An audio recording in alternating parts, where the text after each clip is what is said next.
Bonjour à tous, Franck Muller de Lyon. Nous sommes le dimanche matin 13 octobre. Encore merci pour les nombreux partages, nombreux commentaires, nombreuses vues sur ma dernière vidéo qui a dépassé largement les 5000 vues. Oui. En ce qui concerne notre liste concernant la métropole de Lyon, on progresse, on est déjà à la moitié des objectifs en seulement un mois. Il nous reste encore la moitié d'octobre, novembre et décembre pour arriver à compléter et être suffisamment nombreux pour valider cette liste et l'inscrire au mois de janvier pour les élections de mars. Voilà. Ben justement, le collègue avec lequel je patronne cette liste, Daniel, a pris le TGV et il m'envoie un petit texte. Partout, l'ensauvagement de notre société se poursuit, la violence se banalise. Bientôt, nous ne pourrons plus sortir le soir sans risquer pour notre sécurité. Déjà, de nombreuses personnes âgées restent cloîtrées chez elles par peur des agressions. Hier, en allant à Paris, alors hier, donc c'était vendredi, en allant à Paris, dans le TGV, j'ai vu une dizaine de migrants déambulant dans les wagons, hirsutes et sales, mendiant argent et nourriture auprès des voyageurs. J'écris migrants avec des guillemets, car pour moi, des gens qui entrent illégalement sur le sol français ne sont pas des migrants, mais des envahisseurs. Ces individus désorientés, déracinés, déculturés, seront majorité de futurs délinquants. Les chiffres parlent. La tranche des 14-18 ans, qui représente 5% de la population, mais 25% des délits et 31% des agressions sexuelles. Voilà. Alors, 2-3 petites anecdotes. Dans la semaine, un mineur de 16 ans sur Lyon, dans le quartier de la Croix-Rousse, déjà connu pour 34 antécédents judiciaires, est soupçonné d'avoir volé les téléphones portables d'au moins 3 personnes à la Croix-Rousse, dans le quartier de la Croix-Rousse, sur la colline de Lyon, les menaçant avec un couteau. Et oui, ce 7 octobre, il a été interpellé, soupçonné d'avoir fait des extorsions avec armes sur le secteur de la rue de Belfort à la Croix-Rousse. Selon la police, il aurait abordé au moins 3 victimes devant leur domicile et leur demandait leur téléphone portable, tout en les menaçant avec un couteau. Grâce à l'exploitation de la vidéosurveillance et les données des téléphones dérobés, le mineur mis en cause a pu être formellement identifié. Il a été interpellé, mais où ? Il a été interpellé au commissariat du 9e, où il était déjà en garde à vue pour une affaire de trafic de stupéfiants. Le pauvre adolescent a déclaré ne se souvenir de rien. Tiens, comme c'est bizarre. Et il y a des absences de mémoire qui arrangent bien. On marche sur la tête. Montpellier. Il semblerait que le parquet de Montpellier n'apprécie pas vraiment que des citoyens se défendent face aux nombreuses agressions commises par des mineurs isolés, étrangers en plus, et qui traînent en centre-ville. Un jeune homme de 19 ans, bien en faire les frais, s'est retrouvé en cellule après simplement s'être défendu alors qu'il était agressé par un jeune clandestin. Il est 23h, un dimanche, dans la rue de Verdun, à quelques mètres de la place de la Comédie, donc toujours Montpellier, un mineur étranger, isolé, comme on dit, menace les passants avec un couteau. Ce jeune clandestin, évidemment déjà bien connu des services de la police et du parquet, braquait les piétons pour les dévaliser. Une attitude violente qui n'a visiblement pas impressionné un jeune homme âgé de 19 ans qui est parvenu à désarmer l'agresseur. Et dans la lutte, a retourné l'arme contre son agresseur.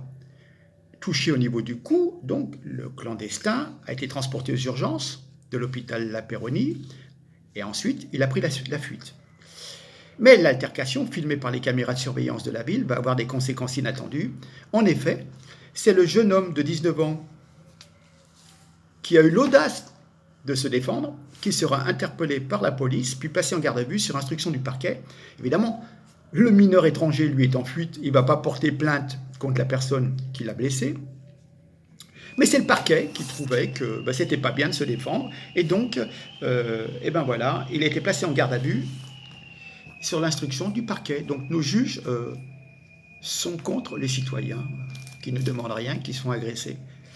Voilà. J'ai des gens qui m'écrivent, avec qui j'entretiens des relations, et j'ai une dame, 65 ans, 66 ans, qui me dit « Tout se dégrade tous les jours, mais pour les médias, il ne se passe rien.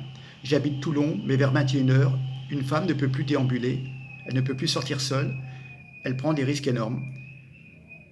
Que des Blacks et des Maghrébins qui sont à traîner sur toutes les artères de la ville. C'est flippant, je le sais, car cet été, j'allais chercher ma fille au travail, à l'autre bout de la ville, et j'allais avec ma voiture. Voilà, donc un sentiment d'insécurité où les gens basiques n'osent plus sortir de chez eux, quoi. Déjà en pleine journée, on se fait agresser, alors vous pensez bien.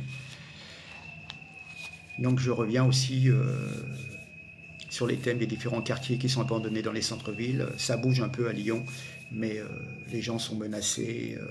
Enfin bon, insalubrité, insécurité, incivilité, immigration non régulée, et voilà, le cocktail. Bon, et bien tiens, parlons d'immigration. Parce que, en fin de compte, Macron sait qu'il a quand même péché sur ce sujet, et il nous disait il y a quelques semaines, les bourgeois n'ont pas de problème avec l'immigration, ils ne la croisent pas, ce sont les classes populaires qui vivent avec. Oui, il disait aux membres de son parti, En Marche arrière, qu'il fallait regarder l'immigration en face et ne pas être un parti bourgeois, car les classes populaires vivent avec et ont migré vers l'extrême droite. Ah bah oui, ça ne l'arrange pas, hein. Enfin, quand on est l'extrême droite, enfin bon. Il nous dit c'est un sujet en soi qu'il faut prendre avec maturité et calme. La France a toujours été une terre d'immigration. Non. Il y a une immigration à partir du 19e siècle, de nos voisins italiens, puis espagnols, etc., etc. Mais enfin, bon, il n'y a jamais eu... Au contraire. Ne me dites pas qu'au temps des guerres napoléoniennes ou de la Révolution française, on avait des immigrés qui venaient sur notre sol. C'est plutôt nous qui allions sur des terres étrangères. N'importe quoi, enfin bref. Nous n'avons pas le droit de regarder, nous n'avons pas le droit de ne pas regarder ce sujet en face. La question est de savoir si nous voulons être un parti bourgeois ou pas. Les bourgeois n'ont pas de problème avec cela, ils ne la croisent pas. Les classes populaires vivent avec, en parlant de l'immigration. La gauche n'a pas voulu regarder ce problème pendant des décennies. Les classes populaires ont donc migré vers l'extrême droite. On est comme les trois petits singes, on ne veut pas regarder, a-t-il ajouté. Nous n'avons qu'un opposant sur le terrain, c'est le Front National, le Rassemblement National. Il faut confirmer cette opposition, car ce sont bien les Français qui l'ont choisi.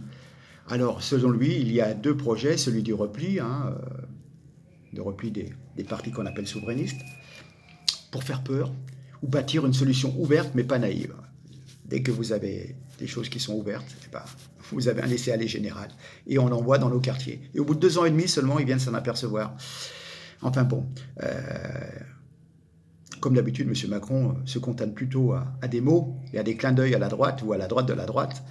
Mais comme d'habitude, il y a un décalage total entre un regard qui peut être lucide du président de la République, mais justement, il y a une situation et une absence totale de solution. Enfin bref, Macron parle, mais on préférerait qu'il agisse. Mais bon, comme d'habitude. Alors, 2 ans et demi quand même, Macron à la tête de l'État.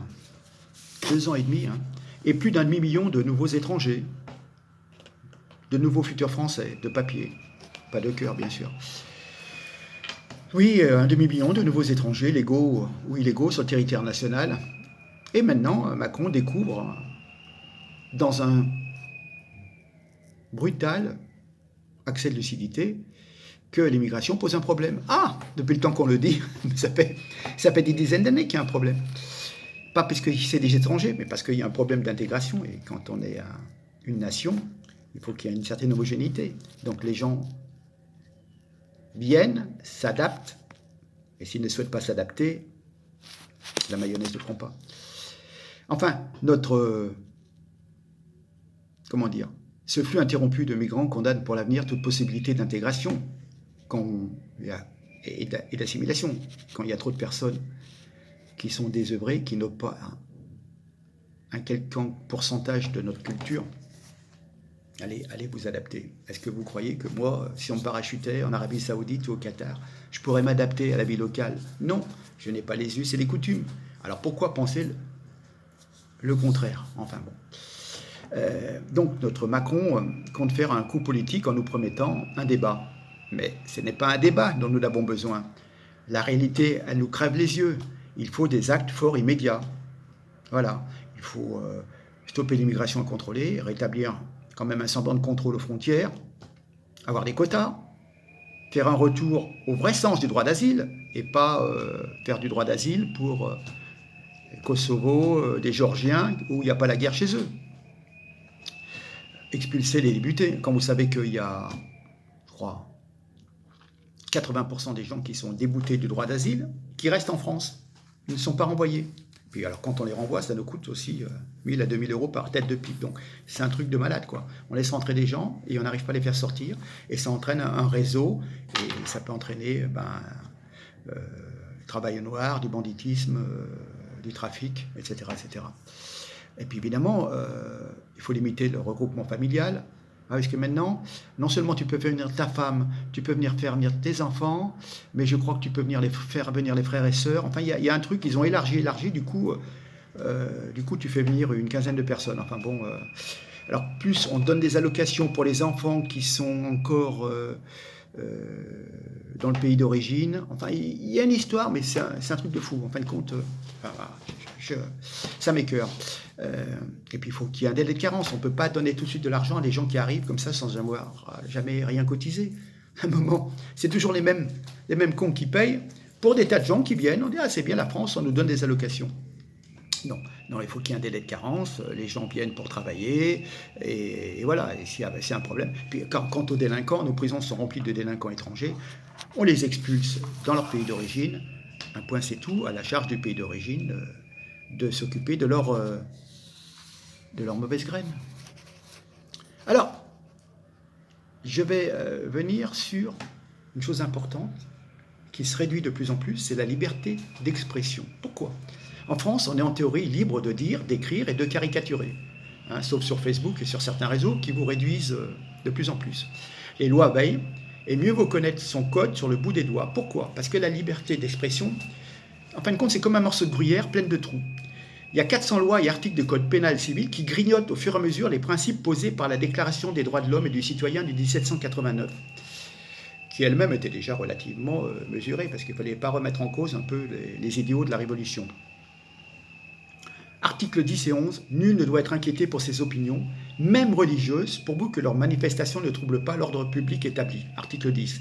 La libre communication des pensées et des opinions est un des droits les plus précieux de l'homme. Tout citoyen peut donc parler, écrire, imprimer librement, sauf à répondre à l'abus de cette liberté dans des cas déterminés par la loi. Ça, c'est l'article 11. Et pourtant, les atteintes à la liberté d'expression sont extrêmement nombreuses en France, davantage que dans d'autres pays développés. Il y a des lois Plébène, Guesso, Taubira qui établissent une législation de censure comparable à l'Inquisition.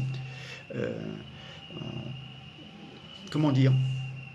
On sanctionne des pensées en tant que telles. On ne sanctionne pas des actes, mais le fait simplement d'émettre une pensée, vous êtes déjà sanctionné. Ça fait penser un peu à l'Inquisition. À l'Inquisition, l'Église hyper catholique, vous aviez une pensée déviante, ça y est, on vous mettait à la torture, voyez, parce que vous avez eu l'idée de penser que les choses pouvaient être différentes. Alors, cet usage de la force d'État contre la liberté d'expression et le pluralisme révèle carrément d'un certain fascisme.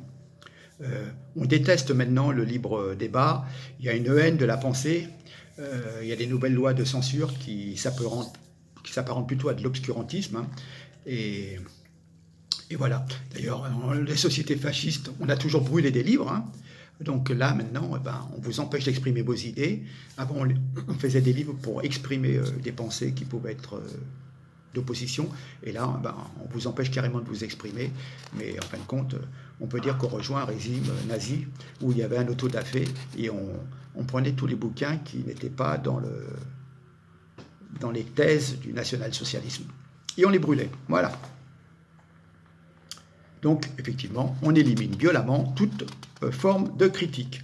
Alors, déjà dans la loi Plébène, il y avait une législation soi-disant antiraciste qui réprime la provocation à la discrimination, à la haine ou à la violence.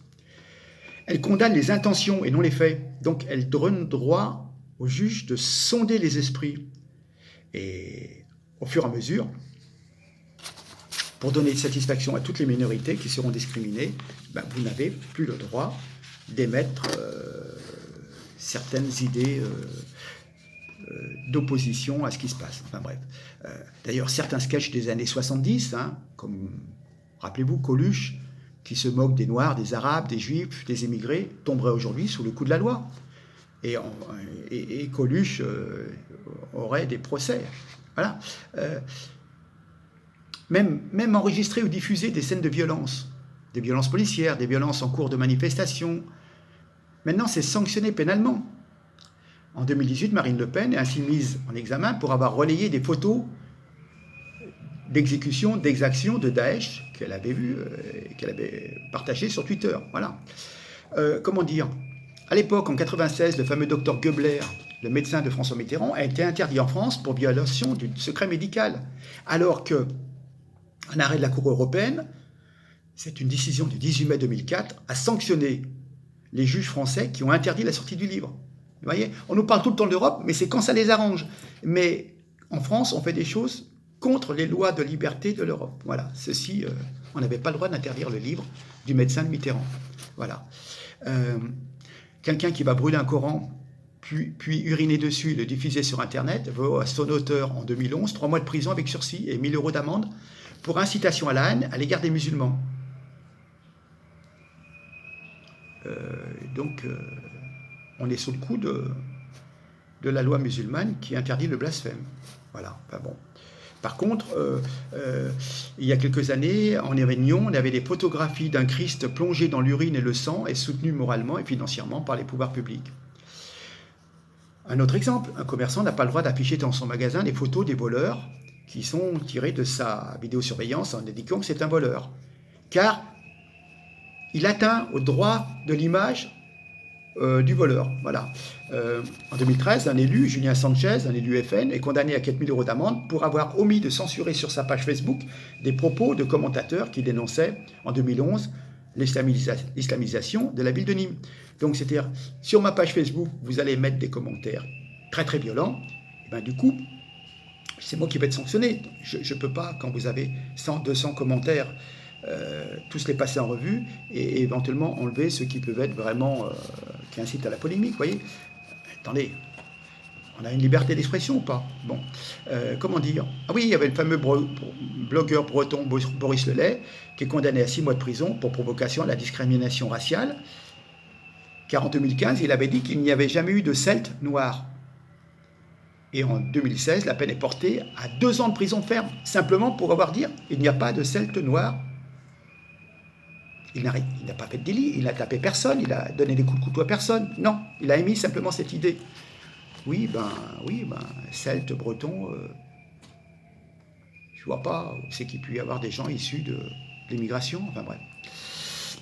En 2015, brûler un Coran considéré comme un délit par le procureur de la République, Jean-Pierre Balancy. Le présentateur du bulletin météo de France 2, Philippe Verdier, avait été mis à pied pour avoir écrit Climat Investigation, un livre où il était plutôt contre la thèse du réchauffement climatique. C'est un scandale. Bon, voilà. Le maire de Béziers, en 2016, est jugé pour provocation à la haine raciale, pour avoir affirmé qu'il y avait trop d'élèves musulmans dans les écoles et avoir parlé de seuil de tolérance. Attendez, comprenez qu'il y a un programme qui est fait pour des gens, on va dire, de souche française, dont la langue maternelle est le français. Et si vous avez un pourcentage trop élevé de personnes qui sont en retard parce que ce n'est pas leur langue naturelle, ce n'est pas la langue qui est parlée dans la famille, donc c'est normal qu'ils soient en retard. Mais comprenez que si vous avez un programme à tenir avec une trentaine d'élèves, et si vous en avez 15 ou 20 qui n'ont déjà plus les bases et qui se retrouvent en retard de 3 ou 4 années, parce que bien sûr, ils n'ont pas les bases, ce n'est pas leur faute. Mais à un moment, le dire, l'exprimer, c'est constater qu'il y a un problème dans le suivi du programme et que les petits-enfants, on va dire, comment s'exprimer, blancs, enfin du terroir, de souche, français de souche, dont la langue familiale est le français, sont pénalisés parce que, en fin de compte, ils sont freinés par les autres qui, eux, n'ont pas les bases. C'est tout. C'est tout ce qu'on veut dire. Mais bon. En 2018, Nicolas Dupont-Aignan est jugé pour provocation à la haine ou à la discrimination pour avoir évoqué une invasion migratoire. Mais quand vous allez sur un marché et que vous voyez plein de gens en costumes orientaux à 50% sur le marché, quand c'est pas plus, euh, eh ben, vous avez quand même un sentiment de dire j'ai plus l'impression d'être dans mon quartier. C'est une constatation. Après, c'est pas un jugement de valeur. On dit pas ouais, c'est encore eux. Non, c'est de dire quand vous avez 3 ou 4 poussettes qui arrivent avec des femmes en burqa, qui sont en contradiction avec la loi et qui arrivent comme ça, et vous les voyez arriver et vous dites mais c'est ça mon quartier, j'ai plus l'impression d'être à Lyon, dans la capitale des Gaules. Vous voyez, c'est tout, c'est une question d'intégration. Alors, Éric Zemmour, en 2018, avait été condamné à un appel pour des propos islamophobes tenus en 2016. Il avait parlé d'une invasion, d'une lutte pour islamiser un territoire. Quand vous voyez que certains commerces sont obligés de vendre, quand vous avez même des personnes qui sont issues de l'immigration, mais qui sont modernes, j'ai notamment en tête un cas sur la limite de Lyon-Vénissieux, une femme, je crois d'origine algérienne, qui a son salon de coiffure, mais qui est à la page, qui est moderne, voilà, qui coupe les cheveux au petit pépé du coin et tout, qui est gentille, souriante, etc. Et bien, quand elle vous dit, cette dame, qu'elle subit trop de pression d'une part d'une communauté qui est communauté islamique, qui préfère que les femmes soient plutôt à la maison, et bien, cette femme nous dit, je vends mon salon, et ce sont des barbus qui vont le racheter parce que j'ai trop la pression, je m'en vais. Voilà. Donc, eh ben, les petits retraités du quartier qui allaient vers cette dame qui leur apportait un petit peu de fraîcheur, un petit peu de bonheur, un peu de sourire et tout, et ben, soit ils devront faire des kilomètres pour aller trouver un autre coiffeur, soit ils seront obligés d'aller se faire passer la tondeuse dans un salon qui sera plutôt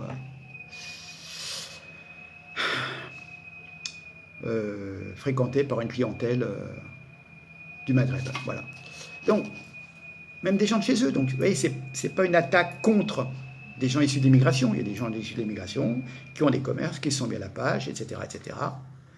Chez eux, ils pratiquent la religion qu'ils veulent. C'est une chose. Mais là, on vous impose quartier par quartier et on vous fait la pression pour racheter votre commerce. Ouais, il faut le savoir quand même. Alors, pour résumer, nous vivons dans un pays où le délit d'opinion est devenu du droit commun. Le nombre de choses que nous n'avons plus le droit de dire est devenu absolument impressionnant. Et ça s'est fait petit à petit. Vous voyez, c'est dingue, hein, c'est dingue. Un de ces 4 matins, je vais avoir des problèmes aussi, mais bon. Alors, je vais revenir sur le fameux discours de Zemmour, parce que moi, il y a des choses... On s'est focalisé sur 3 ou 4 minutes du discours, et alors que... Enfin, moi, je me suis pas senti offusqué, hein, et beaucoup de gens, dans ce que je vois sur mes réseaux sociaux, enfin bref.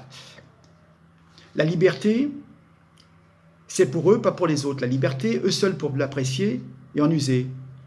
La liberté, eux seuls en sont dignes. Les gens d'en haut, eux, ils ont le droit de tout faire. Mais nous, si on veut avoir la liberté, notamment de s'exprimer, eh ben, on n'a pas le droit.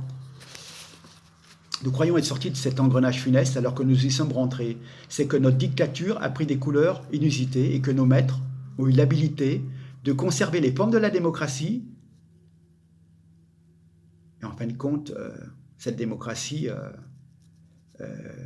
elle est au fur et à mesure vidée de ses principes par l'intérieur. Il y a toujours l'illusion de la démocratie, et voilà, on retombe sur les thèses de Huxley et compagnie. Voilà. Pour servir ce pouvoir tyrannique et nous imposer cette idéologie diversitaire, comme l'appelle, on a mis en place un appareil de propagande qui réunit la télévision, la radio, le cinéma, la publicité, et puis les chiens de garde d'Internet. C'est tellement efficace que ça fait passer Goebbels pour un modeste artisan et Joseph Staline pour un débutant timoré. Tout le système est fait pour vous faire rentrer dans un entonnoir et au fur et à mesure, quand vous ressortez au bout, vous n'avez plus votre propre pensée. Tout est fait pour que vous acceptiez une immigration. Je veux dire, on ne peut pas faire une publicité maintenant avec un couple de blancs. Il faut automatiquement... Alors, j'ai rien contre les mariages mixtes, mais quelque part, on dit souvent, si vous êtes hétéro, blanc et je ne sais trop quoi, eh ben vous êtes ringard. Maintenant, il faut être homo, lesbien, immigré. Et en fin de compte, toutes les pubs tournent autour de ça, quoi. Alors que on a aussi bien des présentateurs issus de minorités visibles à la télévision. Il y a des journalistes, il y a des présentatrices météo, etc. Moi, ça ne me pose pas de problème. Vous voyez ce que je veux dire? Mais à un moment, on est pratiquement obligé de dire « Ah ben, j'ai 4 présentateurs et il faut que je mette un noir au milieu parce qu'il faut que ça fasse, voilà, nouvelle société, nouvelle France. » Et puis voilà, enfin bref. Le progressisme, c'est toujours le discours de Zemmour. Écoutez bien, le progressisme, c'est l'omniprésence de la parole soi-disant libre qui est servie par une technologie d'une puissance de diffusion jamais vue dans l'histoire. Et en même temps, comme ils aiment dire, un appareil répressif de plus en plus sophistiqué pour canaliser la parole et la censurer. Alors, et là c'est intéressant, d'un côté les libéraux et le marché ont ouvert nos pays au grand vent du libre-échange mondialisé, donc on abat les frontières, en même temps on déglingue les petits commerces, et on transforme les anciens citoyens simplement en consommateurs individualistes, presque hystériques, qui vont aller se battre pour des pots de Nutella, qui vont faire la queue toute la nuit pour acheter le dernier iPhone, parce que c'est à la mode. Enfin, vous voyez, à un moment, comment faire la queue toute la nuit pour acheter le dernier appareil qui vient de sortir? On est soumis, si vous voulez, aux injonctions des publicitaires et des grandes entreprises. Nous sommes pris entre l'enclume et le marteau de deux univers, qui écrasent nos nations, nos peuples, nos territoires, nos traditions, nos modes de vie, nos cultures. D'un côté, on a cet universalisme marchand qui, au nom des droits de l'homme, a servi nos cerveaux pour les transformer en zombies déracinés. Et de l'autre, c'est l'universalisme islamique qui tire profit très habilement de notre religion des droits de l'homme pour protéger son opération d'occupation, de colonisation de portions du territoire français, qu'il transforme peu à peu, grâce au poids du nombre et à la loi religieuse, à des espèces d'enclaves. Quand vous ne pouvez pas aller dans des quartiers de non-droit, c'est bien ça. Ça fait des espèces d'enclaves étrangères. Et d'ailleurs, l'écrivain algérien Boualem Salem avait vu ces islamistes en Algérie opérer ainsi dans les années 80. Il appelait ça des républiques islamiques en herbe. Mais enfin, il n'y a pas de... Voilà, c'est une constatation. Hein. Quand vous rentrez dans un quartier, on vous demande où vous allez. Même j'ai entendu un agent immobilier, ils allaient faire visiter un appartement, et des petits guetteurs qui étaient en bas, ils ont dit attention, parce qu'évidemment il y avait 2 blancs qui arrivaient, attention, voilà les keufs. Voilà. C'est un agent immobilier qui montrait un appartement à vendre à un futur acquéreur. Voilà. Donc, ce qu'il faut savoir, et il le dit très bien, à l'époque, le dynamisme démographique de notre continent européen a permis aux Blancs de coloniser le monde. Ils ont exterminé les Indiens, les Aborigènes, ils ont asservi les Africains. Aujourd'hui, nous vivons une inversion démographique qui entraîne une inversion des courants migratoires et donc une inversion de la colonisation. Et oui, donc quelque part, ce seront nous, les Indiens et les esclaves. C'est une analyse sur la démographie. En France, comme dans toute l'Europe, tous nos problèmes sont aggravés par l'immigration. Problèmes à l'école, le logement, le chômage, les déficits sociaux, la dette publique, l'ordre public, la prison, les qualifications professionnelles, tous les problèmes qu'il y a dans les urgences aux hôpitaux, les problèmes de drogue, de trafic. Tous ces problèmes sont aggravés par l'immigration et par le fait qu'il n'y a pas une homogénéité de la population française. Tous les économistes nous expliquent doctement que l'économie est d'abord une affaire de confiance. Et le grand sociologue américain, Robert Putnam, a démontré que la confiance entre les gens diminuait au fur et à mesure que la société était moins homogène, ethniquement et culturellement. Mais on continue à nous dire que l'immigration est une richesse. Cherchez l'erreur. À un moment, vous avez une part à ne pas dépasser, sinon vous n'arrivez pas à assimiler les gens. La conclusion. L'immigration, c'était naguère venir d'un pays étranger pour donner à ses enfants un destin français. Aujourd'hui, les émigrés viennent en France pour continuer à vivre comme au pays. Ils gardent leur histoire, leurs héros, leurs mœurs, leurs prénoms, leurs femmes, qu'ils font venir de là-bas. Oui, d'ailleurs, ils ne veulent pas épouser les femmes d'ici parce que quelque part, elles sont trop libérées, elles ne sont pas assez soumises. Je ferme la parenthèse. Donc, ils font venir leurs femmes du pays. Leur loi, ils les imposent de gré ou force aux Français de souche, qui doivent se soumettre ou se démettre, c'est-à-dire vivre sous une certaine domination de mœurs islamiques ou du halal. vous avez la petite supérette, elle est halal. Vous mangez de la viande halal. Vous n'avez pas le choix. Hein. Alors, quelque part, on peut penser qu'il y a un comportement un peu en terre conquise. Dans la rue, des femmes voilées, des hommes en djellaba sont une propagande par le fait, une islamisation de la rue. Voilà. Donc, il nous dit immigration, intégration, assimilation. Et bien, à la place, il y a invasion, colonisation, occupation. On revient sur une question d'identité. L'identité, elle est rassembleuse. Elle réunit les classes populaires et les classes moyennes. Et maintenant, on a une espèce de gauche qui est internationaliste et qui est mondialiste et qui veut mixer la population. Alors, je vais vite terminer parce que je suis à 30 minutes. On fait beaucoup d'histoires avec Zemmour. Alors, bon, évidemment. Hein. Alors, ce qu'il faut comprendre, c'est qu'aussi, il est un petit peu dans l'excès de son bagage et qu'il ne vise pas tous les gens de l'immigration, mais simplement les gens qui veulent imposer leurs lois. D'accord ? Bon. Deuxièmement, on fait beaucoup d'histoires, mais quand un rappeur qui s'appelle Nick Conrad dit « Je rentre dans les crèches, je tue les bébés blancs, je les attrape, je pends les parents, écartez-les pour passer le temps, divertir les enfants noirs de tout âge, petits et grands, fouettez-les fort et faites-le franchement, et continuez à chanter », c'est pas Zemmour qui le dit,